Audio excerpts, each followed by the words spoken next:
You know, when my daughter was ready to go to high school, and actually maybe even with middle school, we decided, you know, we were moving away from a very close-knit community school where we knew everybody, where there was certainly a comfort level. And we thought, okay, if we're going to make a break, this is the time. And we decided to visit some private schools. We did the same thing 6 years later with my son.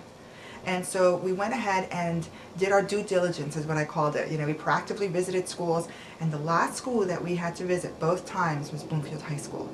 And when we walked out of there, while we expected to walk in and, you know, say, okay, I guess this is not, it's confirmed, we did the right thing in looking elsewhere, we walked out of there with big smiles because this is where our children wanted to go, but we needed to be comfortable with it.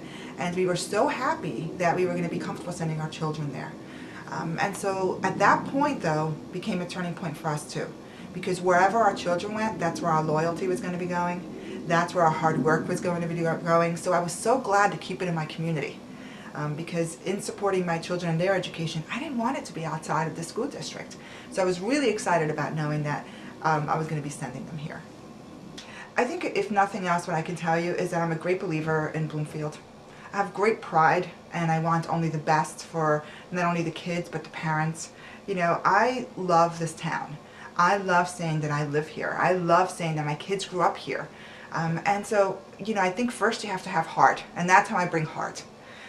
Why should you vote for me? Well, you know, I ask a lot of questions. I think anybody you meet will tell you I ask a lot of questions.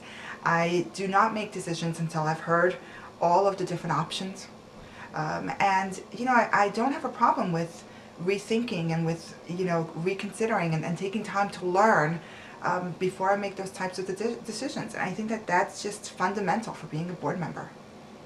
So when it comes to community service, I think what's interesting in my background is that our community service was really our way of socializing as children. You know, we did it all through our churches, and then we moved into doing it in our school systems, and that's how we met friends, and that's how my parents knew my friends, and then we decided that that became really important to us to be able to instill in our children.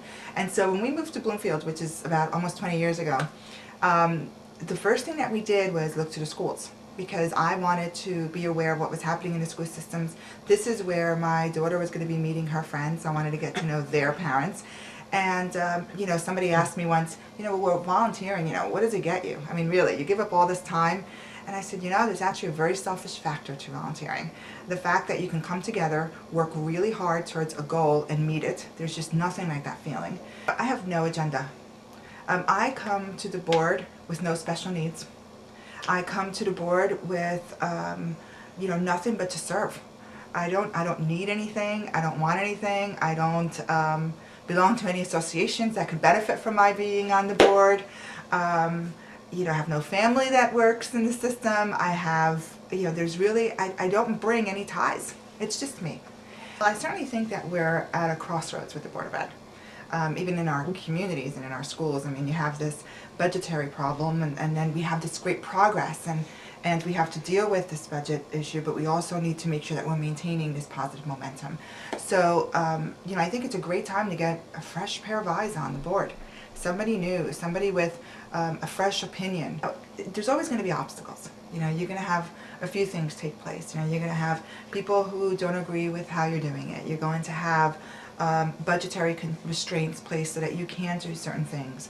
And really, you know, the best way to do that is, you know, I used to say, just roll up your sleeves, get ready to do the digging, and figure it out. You know, there's a way to get around every obstacle there is, but there needs to be a coming together, there needs to be a good collaboration, and people who are going to be very willing to be very open-minded, think outside of the box to create the best possible solution to any obstacle that comes our way.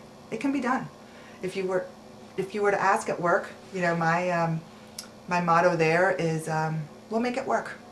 We'll make it work.